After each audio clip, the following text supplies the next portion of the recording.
Bueno, are we live? We are. Awesome. All right. Apologies to all of our listeners. We had some technical difficulties, or as Idiocracy would say, we had some technical differences, some Exactly. technological differences. We don't. Um, The doctor's and not we're here, so back we're up. the doctor's not here, so we're struggling.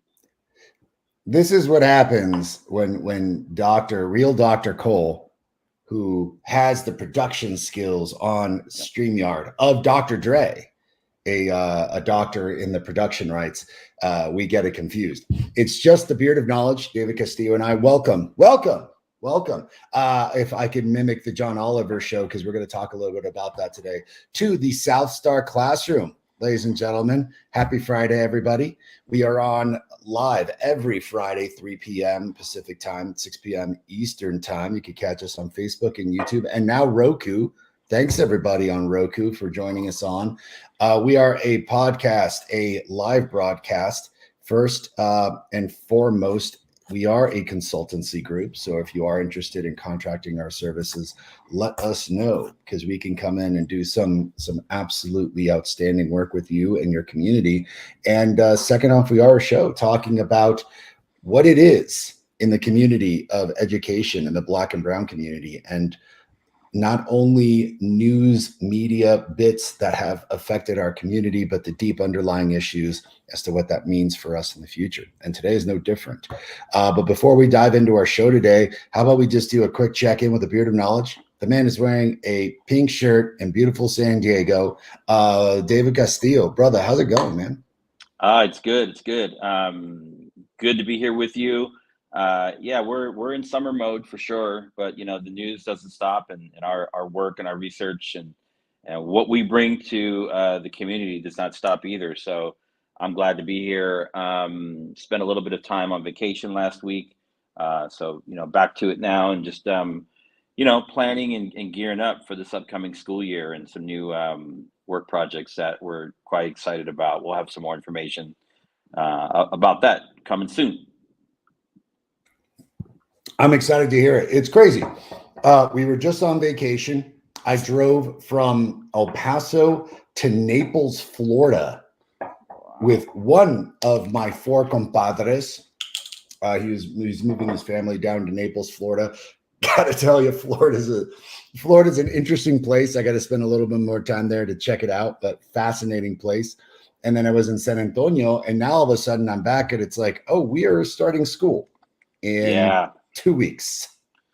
It happens really quick. Crazy. Huh? Yeah. It happens real quick. But it's a little bit of my own devising. Like, I wanted to create a year-long calendar for our organization, and a lot of people are following suit, which is great, providing bigger breaks during the year, which I'm a big fan of, and happy to discuss why that is with our listening audience in a sec. But it's been extraordinarily hectic, brother. We're growing exponentially, man. We're going from 300 kids organizationally to over 1,000. Wow! In 1 year. It's nuts. That's huge. So yeah, but that's huge. That's neither here or there. That's our personal stuff. But let's dive into what it is that we are talking about today. Ladies and gentlemen, we have a very interesting show for you. We're going to talk. It's going to seem a little bit like, how does this relate to education? But it does, and we'll tie it right back in. We're going to talk about the exorbitant and exponential hikes, the just unprecedented increases in the rent costs and the housing costs in America. And if you're wondering, how does that again affect Black and Brown people? I mean, that's a pretty quick tie-in, and we'll discuss that. And how does that affect schooling? It's a big deal. So I want to just go ahead and quickly do the breakdown of what's going on. David, you chime in when you want to add something, but want to just quickly frame the show, frame the discussion, and hit the breakdown, folks. So what is going on, and how is this affecting us? So what is going on right now is that you all are probably seeing that housing costs and rent costs are just blowing up. They're rising at a pretty alarming rate. And why is that happening, and how does that affect us? Well, on the housing market, COVID was a really interesting time. What wound up happening was that as we realized that we could work remotely, in fact, fun and interesting story, David Castillo and I have actually, unfortunately, never met in real life. We've tried a few times, but conflicts of timing have gotten in the way. And yet, like, look at us doing this show on a weekly basis Yeah. and establishing like a very strong working relationship with one another, despite the fact that we've never met. Well, technology, right? That technology has led people to realize, man, I don't need to live where I'm living right now. I don't need to live in New York. I don't need to live in like, Tuskegee. I don't need to live in like Harrisburg, Pennsylvania. I can move. And as a result of that acknowledgement, the housing markets in places ultimately that used to be pretty affordable have exploded. People are moving to Austin and that area from Austin to San Antonio in droves. People are moving to places like Nebraska and Kansas in droves, and housing costs are skyrocketing. What happens, ladies and gentlemen, is that when someone who's got a pretty decent job in California or New York or somewhere else decides to move to a community like Nebraska or, Kansas or El Paso that has traditionally had decent real estate rates, is that they'll come in and be like, yo, I'll buy that house and I'll buy it for $30,000 in cash over the asking price. Because they just sold a $1.5 million home and they'll buy what is essentially a $400,000 home for $500,000, not betting an eyelash, for cash. For those of us who are like, wow, man, that's big swinging money. It is. And that is pricing a lot of us out because as they come in, housing costs keep increasing. So what's going on, ladies and gentlemen, is that you're seeing that a lot of people are pushing folks out of their communities because they're able to snatch up homes at a rate that unfortunately a lot of us can't keep up with. You're wondering, well, how does that affect us? Well, David, who does this disproportionately affect the overwhelming majority of the time when they get priced out of homes? Black and brown, right? Black and brown and low income folks. Yep, that's right. So then that's the housing market, ladies and gentlemen. Let me get into the rent market really quick and then how this affects us. Because of COVID as well, what happened were two things. One, there was a lot of rent relief, and for good reason, because as you begin to think about the service industry, teachers, waiters, even bus folks, anyone in the restaurant industry, in the teaching industry, even at the time, the flight industry, anything that's a service industry, ladies and gentlemen, listen, like our salaries aren't like that great. So oftentimes, like we're unable to afford homes, so we rent. Well, during COVID, because we were a lot of folks in the service industry were not able to work because these places were shut down, they needed rent assistance. As a result of needing rent assistance, it's like, yeah, of course they need rent assistance. They're going to be kicked out of their homes. How are they supposed to work in a restaurant when the restaurant is shut down? And a lot of people will just simply say, well, like, you can get another job. And I'm like, word, in the middle of a pandemic, and that's your background and that's what you're good at? Like, if you're good at the service industry, like, how are you just supposed to jump into, like, I don't know, coding? What then happened is that as the pandemic started slowing down, those landlords started realizing, man, we need to recoup the rent that we had lost during these COVID times. Like, we're landlords, we need to eat too. And I'm like, word, because you got like 47 different apartment complexes and you're a multi-millionaire. Like, wow, okay. Well, what they do, they hiked up the rent. And like, I feel like the man that ran for the mayor in New York, the rent is too damn high. What happens when you hike up the rent beyond the income of service industry folks, people like teachers? Hey, we're an education show. The restaurant industry, the service industry, we can't afford to live in the communities that we serve anymore.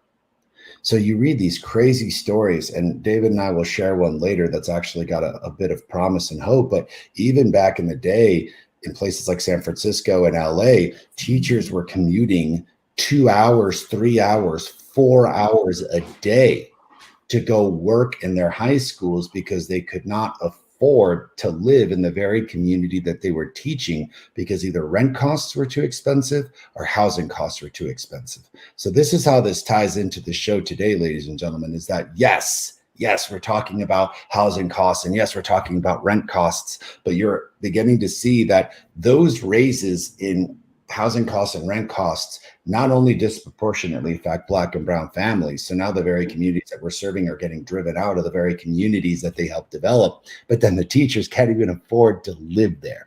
So that's the frame of our show. David, what's your hot take on what's going on right now with raising rent? Yeah, I mean, I think you described it well. It's definitely, I mean, at least here in California, we're going through one of these upswings in both the cost of housing as well as the cost of rent, and a lot of people are once again getting priced out, and those things, though, that doesn't happen in a vacuum, right? That impacts actual real human beings, and on this show, what we talk about are, we talk about students, we talk about teachers, school staff, and so it's impacting all of them. It's impacting low-income families that are having to, leave areas where, children may have grown up to, somewhere where they can access, not cheap, but more affordable housing. And it just amplified the issue with teachers being able to afford to live in the communities where they work. We also talk about on this show, the need to diversify teaching staff, so that if you have a particular area, you have a teaching staff that more or less looks like the children that attend those schools, right? And we know that we're pretty far off the mark for the most part, in achieving any kind of parity there. But this housing crunch just exacerbates the issue, and it makes it much more difficult for districts, independent schools, charter schools, to both hire and then to hire teachers that look like the students that attend their schools. There are a couple of exemplars. We'll get to those, but we also talk about teacher retention. So there's one thing about hiring new staff, and then the other issue is with staff that you might have. How can you retain people when they're being priced out too? Then you have to rehire for those positions, and you're stuck at the same problem. So it's definitely a real issue. It's not. I mean, it's a larger issue than school districts. It's a city issue. It's a county issue. It's a state issue. It's a federal issue. But it's one of these issues where school districts and school systems have to think a little bit more creatively and a little bit more out of the box to try and achieve some of these solutions. And at least in California, we'll get to it. In this, we have thousands of school districts in California. I think probably if not more, and very few districts have actually moved the needle on this one issue. So. Yeah, and I mean, look, like part of me is like, how is a school district, listen, like a school district is there to facilitate the educational needs of the community. Mm-hmm. Like, we'll get into this article later, ladies and gentlemen, but like, where in the world did it ever say that the school district should be responsible for the housing of its teachers and so forth? So I want to break down a couple more things that have happened in this country, but I really want to sink my teeth into this situation. So David, you used to work at Oakland. We're both very familiar with the Bay Area. The Bay Area is kind of like a microcosm for this problem. So, ladies and gentlemen, let's just, say, for example, you've got San Francisco. San Francisco is one of the most expensive places to live in the country. Yep. Why? People don't know this about San Francisco. It's a tiny city. So, the Bay Area as a whole is incredibly large, but San Francisco proper is tiny and dense. So, as a result, what happens? Housing costs are crazy expensive because everyone's competing to stay in that tiny little dense area. And if you can't afford to live there, you got to go much further south into like the San Jose area or east into the Hayward area. And listen, like commutes in the Bay Area, like there's a lot of people, so it's not that easy. So what winds up happening is that you've got a district like San Francisco, and it's an urban district, right? And you've got people that have generationally lived there and they've got kids and they need to go to school and they're going to schools. Well, then you're a teacher and you're looking at the fact that like you can't buy a home in San Francisco for less than $1 million, probably. Like that's probably being lenient. You're probably talking about like, you know, you're talking about like, what do you think, David? Like to buy a home in San Francisco now, what, like maybe 2 million?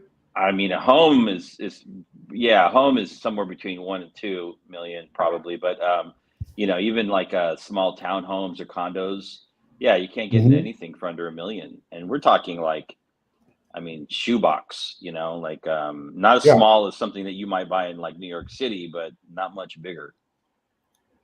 Yeah. And that's insane. So what happens? You can't afford a home. So then what you got to do is rent. And then, dude, rent in the city, what would you say basic 2-bedroom is going to be in the city? I know what it is. I know what my sister was paying back in 2003, 2002. I know what it is. You're paying between probably $3,000 and $4,000 a month, I would think, right? Yeah. Soraya was living in a 2-bedroom apartment in San Francisco. This is back in the early 2000s, like 2001, 2002, 3, for about $3,000. That's that. 20 years later, that apartment's going for $5,000 to $6,000. Yeah. But even like not so great apartments. Now listen, like you're a teacher, and let's just say you're earning, you know, $60,000. Like really, that's a pretty good teacher salary in Texas, I would say. Even in the Bay Area, let's just bump that up to like $80,000. How in the world are you going to afford $4,000 a month on an $80,000 salary? It's just nuts, and it's impossibility. So now people are beginning to realize this is the problem. You've got a urban area, and you can count all the urban areas like DC, San Francisco, LA, New York, you know, San Diego to a certain extent. Where are you going to live? And if you're a teacher, how do you afford to live in the very community that you could teach in? So the problem, especially in the Bay Area, is that you're literally commuting 2 hours a day minimum. Minimum. You're working in San Francisco and you're living in like maybe South San Francisco, maybe somewhere like in Hayward or somewhere else, somewhere where you can find something a bit affordable, which by the way, those places are not that even affordable. It's not like, oh, I can go down to Menlo Park and just like find a real like cheap place to live. So you're now spending at minimum 2 hours in traffic, if not 4, with raising gas costs. And think about that lifestyle of spending 2 to 4 hours in a car every day. What the inevitability of this is that you're going to have a massive teacher shortage and crisis in urban areas because they can't afford to live there. And it's not to mention the fact, like, forget about the service industry. Even if you're getting paid $10 an hour, $15 an hour, what is happening to these folks, right? And so it's compounded now with it's compounded now with you know, with COVID, right? And just, you know, across the board. You know, I've seen really high, scary numbers for percentage of teachers that are leaving the profession. I don't think it's going to be that bad, but we know we're you know, losing more teachers and more school side staff percentage wise than we normally would as a result of the impact of COVID, right? And then you pair that with this housing crunch that we're talking about, and it's no longer a school district issue, right? It is an all hands on deck. Everybody's rolling their sleeves up, from the school district level again to your city level to your county, your state, federal government. It's you know, these are problems that school districts cannot solve on their own, as we've seen. Right, exactly. And it's just like, how is a school district, like how is Chicago public schools going to be like, yo, we got this?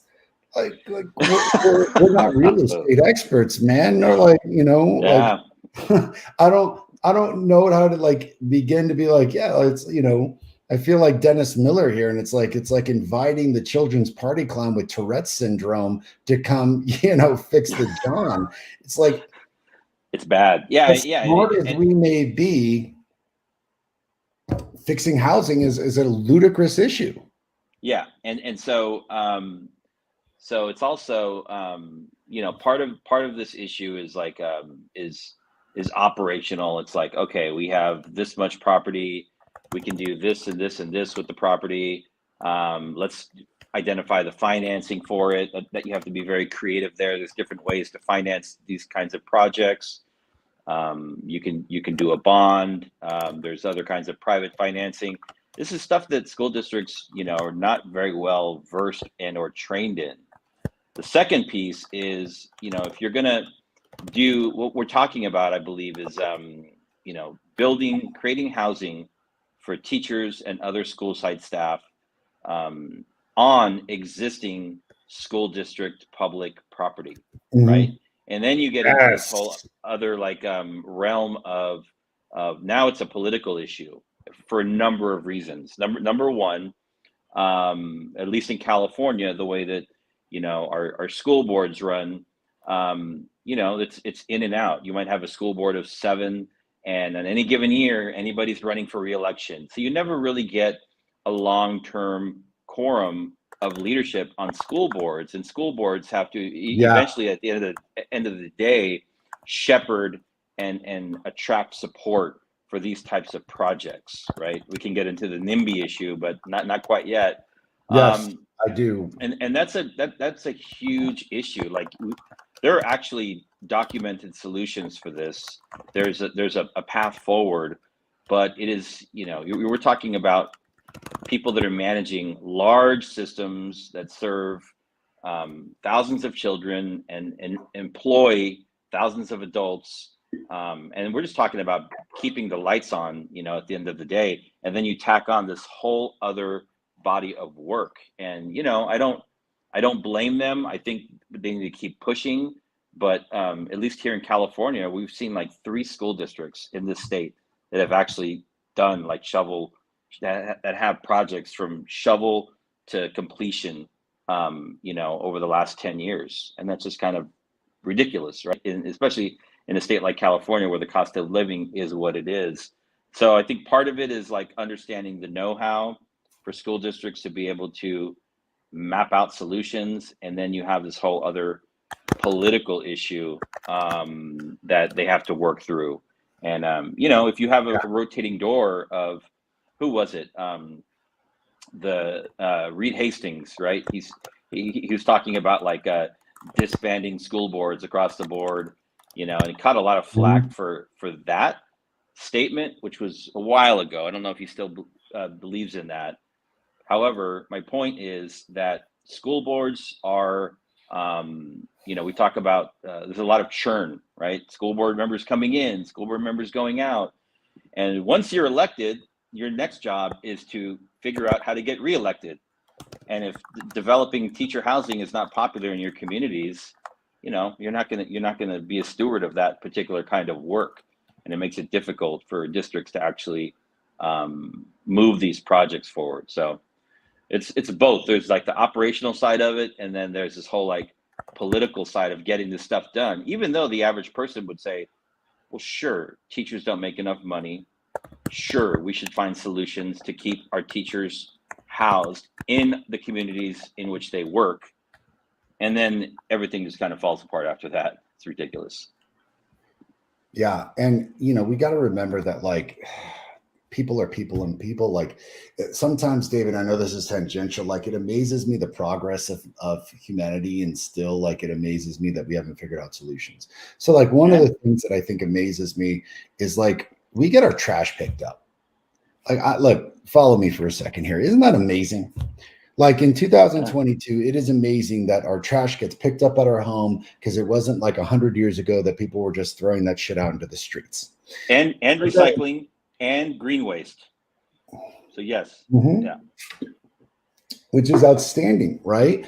And you would think that with the advent of technology and progress and all these things that we've been able to do, that we would have figured out the basic construct of housing as a right in the United States. Yep. The problem is that the players within this situation are what caused the problems to begin with. So I use Denver as a great microcosm of an example. So for our listeners, like Denver is a place that you can look at and be like, man, you're talking about a community that's really smart, had the best of intentions, and then this is what happens. This is my argument, ladies and gentlemen, for what people say. We need like free market laissez-faire. We need Adam Smith. We need libertarianism. And I'm like, what, dude? Like, read a book. Let me tell you how this completely disintegrates. Yeah. Denver in their Stapleton. Yeah. Go ahead. Yeah, I love libertarians. They're like, I'm a libertarian. My favorite is like, well, like, you know, I will be there when you go to a steak restaurant, eat a steak, get E. coli, die, and then I could be like, well, now that you're dead, see, the restaurant will close down because the free market basically solved it. There you go. So, good on you. Wait, what? Well, that doesn't matter. I was like, well, you just got rid of, you know, the FDA. So with your libertarianism, so I guess it doesn't matter anymore. Go back to your mansion up on that the mansion that you own on that nice river in northern Idaho. You know, there you go. Yeah, that's exactly right. You know, you and the yacht that you rolled in on. So what broke down in Denver was that talk about cool intentions. They built this community called Stapleton. I've been there several times. My compadre lived there. Badass community. Yep. And the idea of this community was so genuinely beautiful and utopian that I thought to myself, this is it. We like, as a human race, we have started to figure out, I think, what is fair. And their idea behind Stapleton, ladies and gentlemen, was pretty damn simple. We're going to build this community that has a massive diversity of socioeconomic status. And like plain put, it's like, yo, we built houses for working class folks, for middle class folks, for upper middle class folks, and for some pretty rich folks. So there are houses in that community that are badass that will cost you like $1 million, which again, for California, ain't a drop in the bucket, but $1 million in Stapleton gets you some ludicrous 5-bedroom home, and your backyard is the bison preserve, right? But then they made all these badass townhomes and houses that said, listen, in order to qualify for this home, you must be a teacher. You can't even live in this home if you're not a teacher. And here's the income bracket. And if you're outside of this income bracket, you don't qualify. If you're under this income bracket, we got another house for you, but you don't qualify for this. You're here. So they created all these badass homes, David, where it's like, if you're in this income bracket, kind of like working class, service class, we got you. And if you're outside of that income bracket, you can't move into this house. So what it did is effectively create policy to protect service industry and teaching folks to say, we got a home for you. No one else is going to be able to move into this home because they're specifically made for you. Yep. And if you're like a middle or higher income folk, you're like, well, what about me? And it's like, no, we created homes for you too. This is going to be this diverse community where everyone lives with one another. And we're going to have this incredible diversity of income and have all like supermarkets and amenities. It's going to be one of these micro communities where like you can bike around, shop, do all the things that you need to do. You never need to leave the community because it's all here. Yeah. School included, by the way. Genius idea. Totally. What happened? Do you know what happened? I can imagine a number of things going wrong when government steps in to allocate resources for particular groups of people that may qualify as low income. I don't know. Mm-hmm. Yeah, exactly.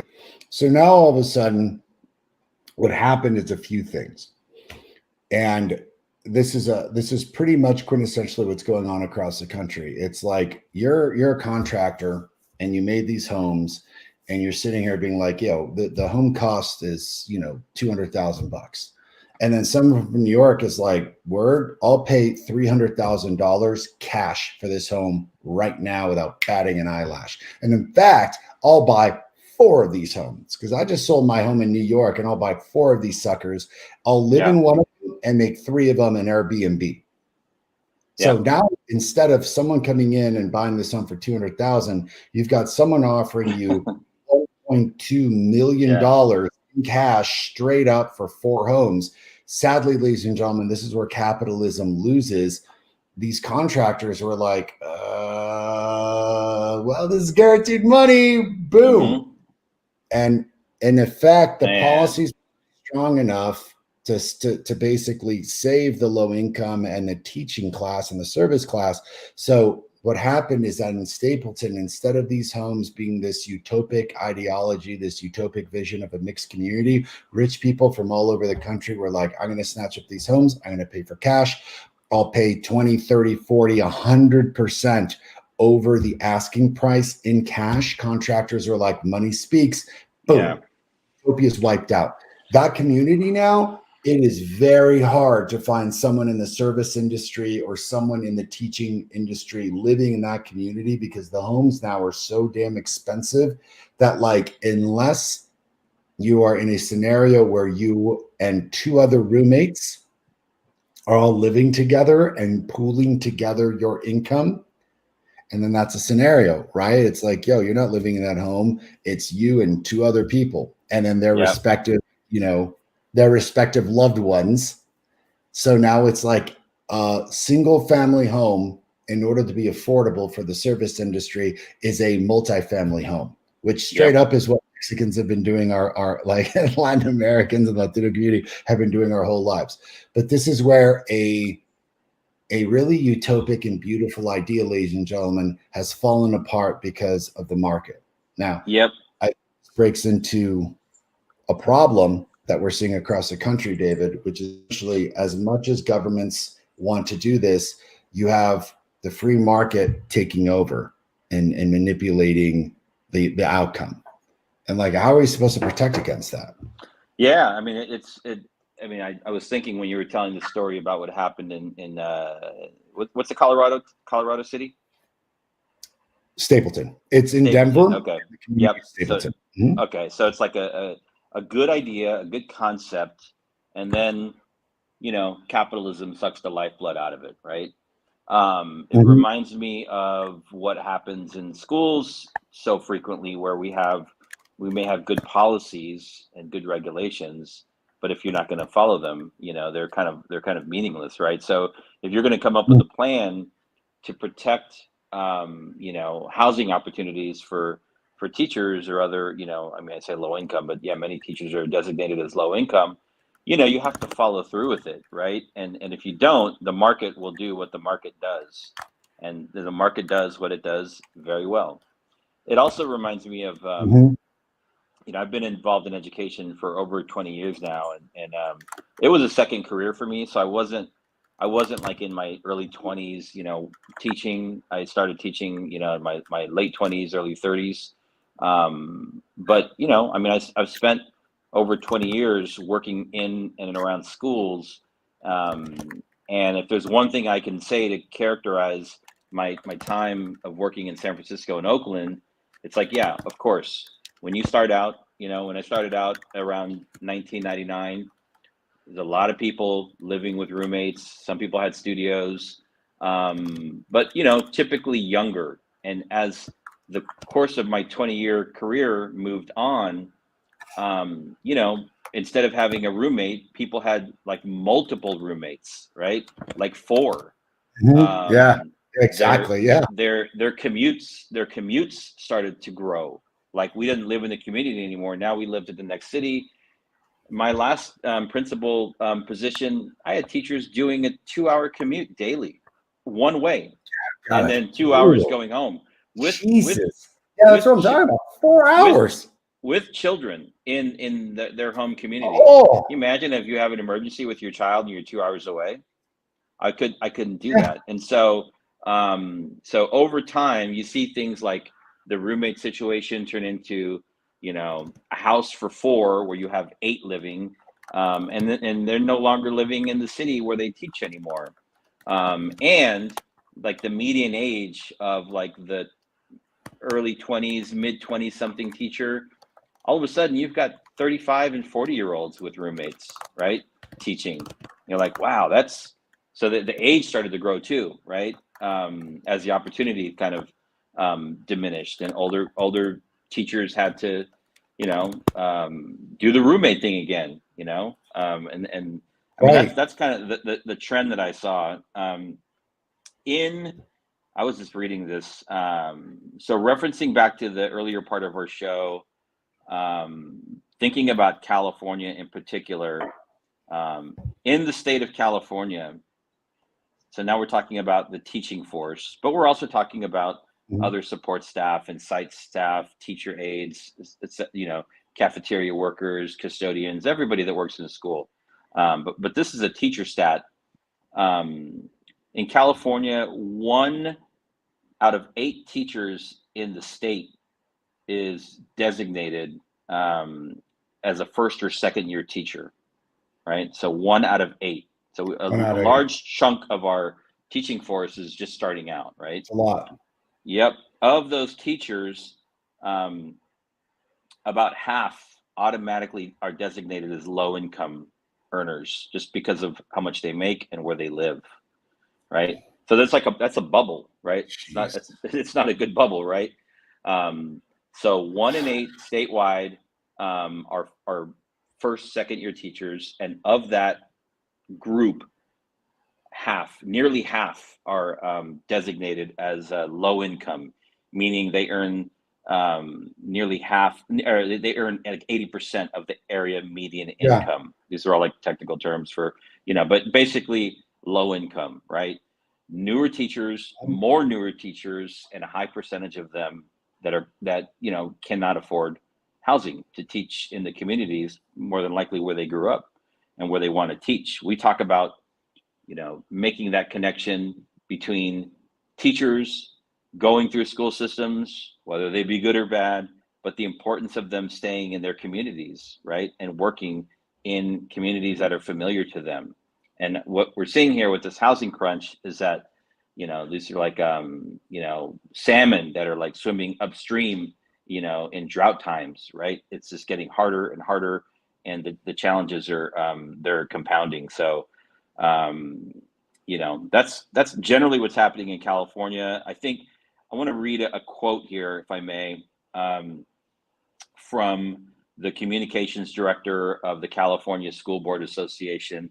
His name is Troy Flint. It's not Troy McClure? No. Let's see. So high rents and high priced homes are compounding staffing shortages and high turnover in high cost counties in California, right? There's a district, Jefferson Union, one district in California that's actually, come up with a solution, and they've actually created housing. This is in the Bay Area, Daly City. They've actually finalized the project, and they're putting teachers. Just now in May, they ran a lottery for the housing, right? There's not enough housing for the number of teachers that want this housing or qualify for it. California's deepening housing crisis threatens the quality of K-12 education. Public school employees, especially teachers, struggle to live in communities where they work, and school districts face growing challenges in recruiting and retaining staff, creating instability that exacerbates opportunity and achievement gaps. So right there in that statement, you see the connection around this topic that we're talking about housing, and the opportunity and achievement gap that we also talk about a lot on this show. These things are directly linked, and so that's why we're bringing this this content and information forward. Wow. Yeah. Jeez. So, I mean, the consequences are compounded, because it's not just the fact that like folks can't afford to live in the community. It then affects the community itself. Yep. It affects the ability for people to, essentially have not just a quality of life, but like you just said, like if you're sitting here commuting 4 hours every day, what is how are you going to be part of your child's life or your community's life when you're spending 4 hours a day in a car That's or crazy. on a bus? Yeah. It's nuts. Yep. And then compounded with the fact that like the free market is not taking into consideration the development of a village or of a community. Yeah. And when you have that, what happens is like a crisis, right? So this is like, for all it's an irony for like, I'd love to talk in front of CPAC, the Conservative Political Action Committee, and be like, you guys talk so much about communities and families and villages, but you really don't mean us, do you? Their communities. Yeah. Yeah.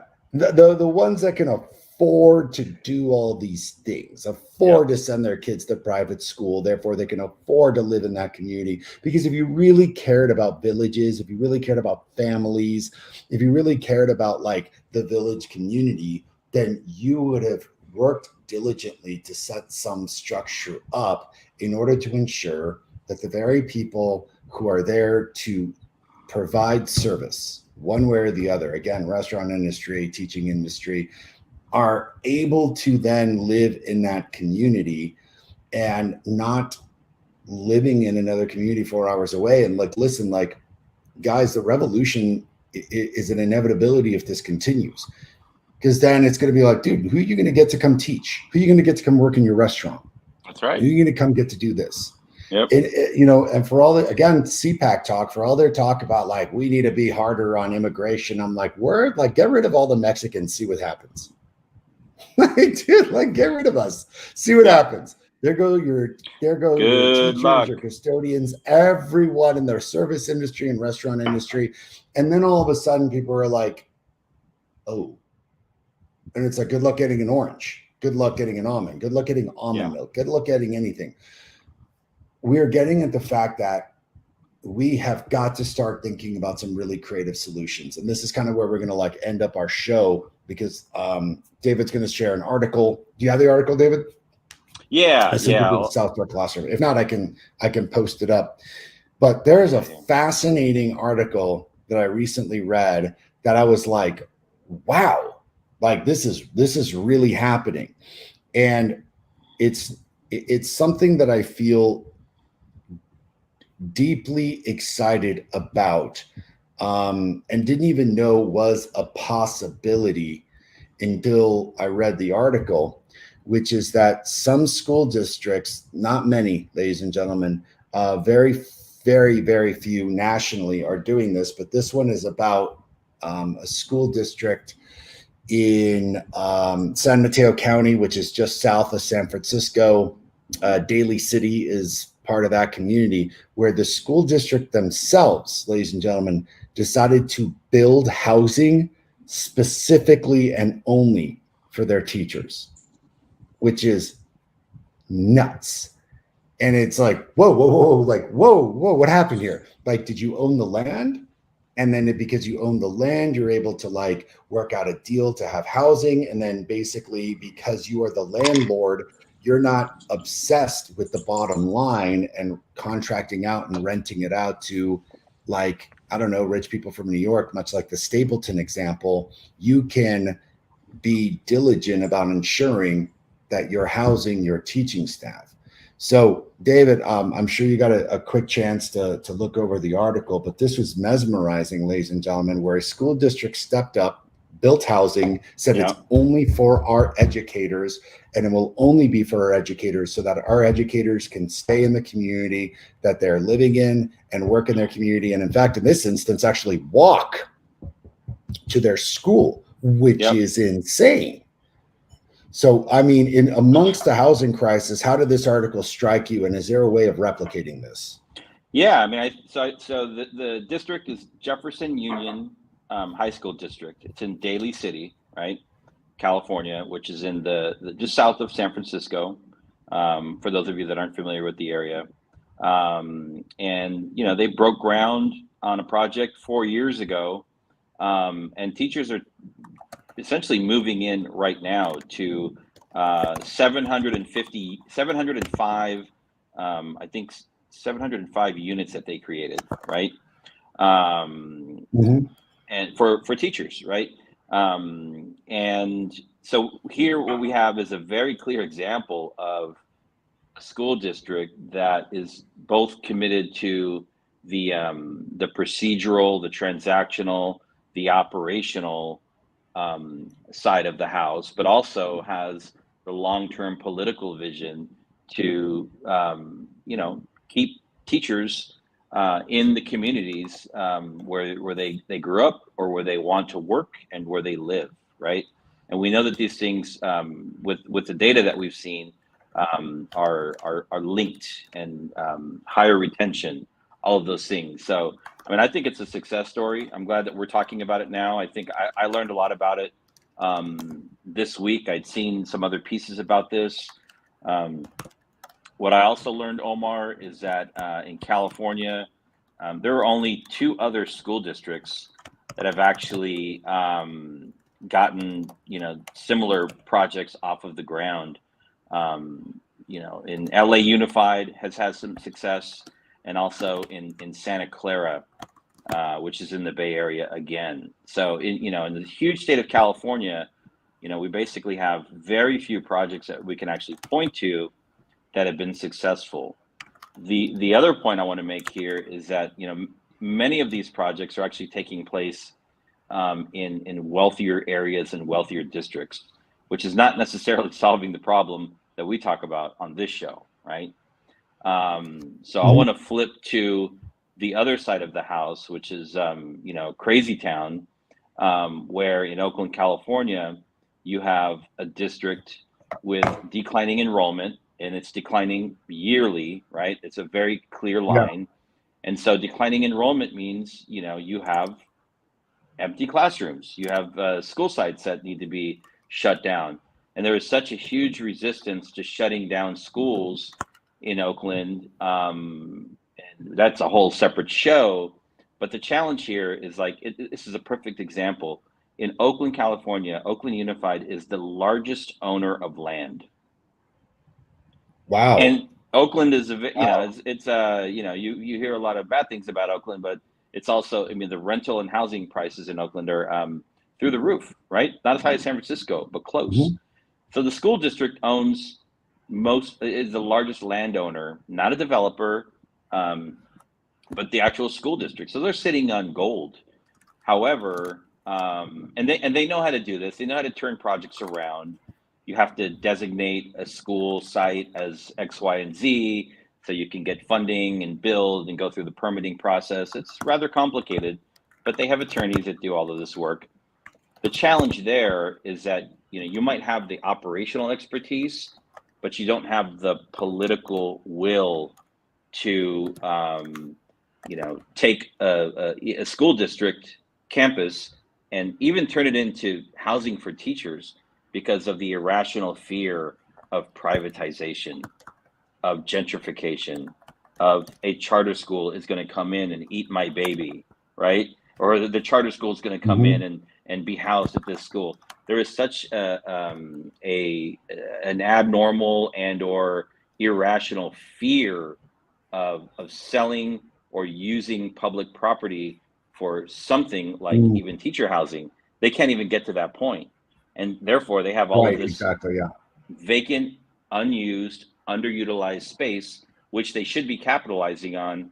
Meanwhile, some of these exemplar districts are actually trying new things and being creative. And I mean, these things take time. So the longer you delay, the longer you have to wait. But again, it's not just the technical piece. It's not just the financial piece. There's also a political piece here that there's just not a will or courage from the standpoint of some of our leaders to get things like this done. It's striking to me, because I think this is something that I'm realizing is like an ongoing theme, educationally or in public policy wise.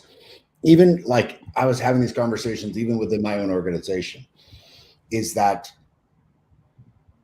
I wonder if people have a difficult time, and maybe you can clarify this for me, David, a bit more. And we've got to get into our ending comments because we're about that time, ladies and gentlemen, even though we started a little bit late. Got to end this thing at 5. Do people have the capacity of looking at a scenario holistically and seeing it roll out into different directions and seeing how that affects several other things? So what I mean by that is that I think people think linearly and they don't find the root cause of a problem. So they'll say like, well, like X is the issue here. And it's like, no. X isn't the issue. Like people are like, well, teachers can't afford it, so you got to pay more. That's not the root cause of this issue. Mm-hmm. Paying teachers more, I'm absolutely for it, but that's not going to solve the housing crisis and their ability to find rent, because ultimately, like, they're either still going to be priced out, or as prices in homes continue to go up and there's no rent adjustment and there's no affordable working class homes, you can keep paying teachers more and more and more, and they'll never catch up to what the market is demanding. So again, it's so linear. It's not, it's so myopic. It's just not holistic. And it's like, no, the holistic solution is finding a way. And I love this school district idea where people from unconventional areas who have real estate say to themselves, yo, we could find a way of making some money here and providing one hell of a public service by using this land to create affordable housing so our teachers can live in the community. And then we're the landlord, so we can continuously create the policy, ensure that teachers are the ones that are getting into these apartments, controlling the rent, making sure that we're, working with civic and federal governments to get incentives to ensure that we're, subsidizing the cost of these things, and then saying this is holistically what's going on. It is a political issue because, not to go off on a huge tangent, this has been the problem with homeless housing, right? Mm-hmm. We've been people are like, we haven't been able to solve homelessness. And I'm like, yeah, we have. Oh yeah, we have. We absolutely have figured out the solution. It takes a ton of money and it takes a ton of, again, a holistic solution. It's not just the housing, but it's social services, it's psychiatric services, it's job services, it's continuously counseling them. During the last decade, Houston, Texas has moved more than 25,000 homeless people directly into apartments and houses in Texas, right? Wow. So yes, of course, the solutions are there, but I digress. Mm-hmm. I'll let you continue on. No. It's a perfect tangent to then be like, then the problem becomes not in my backyard. I don't need these people living here. Yep. Or someone being like, that land butts up on my land, so I don't want that happening here. You're devaluing my community, which is like, I love when they say this, like, this is going to devalue our homes. That's like the most covered up racist shit to basically be like, I don't want this in my backyard. Yeah, exactly. And that's one of the problems, ladies and gentlemen. So this goes back to civic activism. This goes back to going to board meetings. But boy, oh boy, I think the show really centers on, we're in a crisis. It's going to take incredibly creative solutions, not things that are just like silver bullets. You have to find holistic solutions and figure out what the root cause of the problem is. And we're collectively on doing that because, ladies and gentlemen, this is not only going to affect the Black and brown community disproportionately, but this is directly affecting our teaching force. And if you got a teacher that's commuting 4 hours a day in their car, how effective do you think they're going to be at educating your child? Yeah, it's inhumane, man. It's inhumane. Straight up, man. Those are my final thoughts. David, you got some final thoughts, man? Yeah, I'll keep it quick. Thank you for bringing this topic forward. It feels like it's not an outlier for us. I think it's directly related to what we talk about. I think we've outlined a couple of regions and that are doing good work. Some regions are doing quality work and they've actually completed projects. And so like what we do in schools is, if you have a teacher that has an effective practice that is yielding results, you want other teachers to learn from that. And so here in this case, what I hope happens, and we'll continue to promote this idea, is that, school districts, not just in California or Texas or in other states, should be working together to learn from other districts that have solved these issues, because they are solvable. That's my first point. So there really is no excuse other than the politics Right. that should get in the way of ensuring that where teachers have difficulty accessing housing in their communities, we should be finding solutions for that. Number two, what we also talk about on this show are the impacts for and to Black and Brown children and other low income children in schools, primarily as a result of having a teaching force that doesn't quite look like them, right? Whether that be through implicit or explicit bias. And so, identifying solutions for housing to keep Black and Brown teachers in their communities, to work in their communities, to work, with the children in the communities that they live in, is the gold standard, right? And so this housing issue is not an outlier. It's core to solving the problems that we talk about in this show a lot. So today was just a quick, a quick dive into a very deep topic, and maybe at some point we come back to it. Yeah. Yeah, absolutely. So, ladies and gentlemen, from David Castillo, the Beard of Wisdom, from myself, Omar Yanad, from California to Texas, the Bay Area, and back down, we want to wish you an incredible weekend. Have a great summer. Try to enjoy yourself as much as possible, and continue to fight the good fight as we continue to do so. We'll see you here, same bat time, same bat channel, 3 p.m. Pacific, 6 p.m. Eastern, right here on YouTube, Facebook, and Roku. Thanks, everybody. Take care. Peace.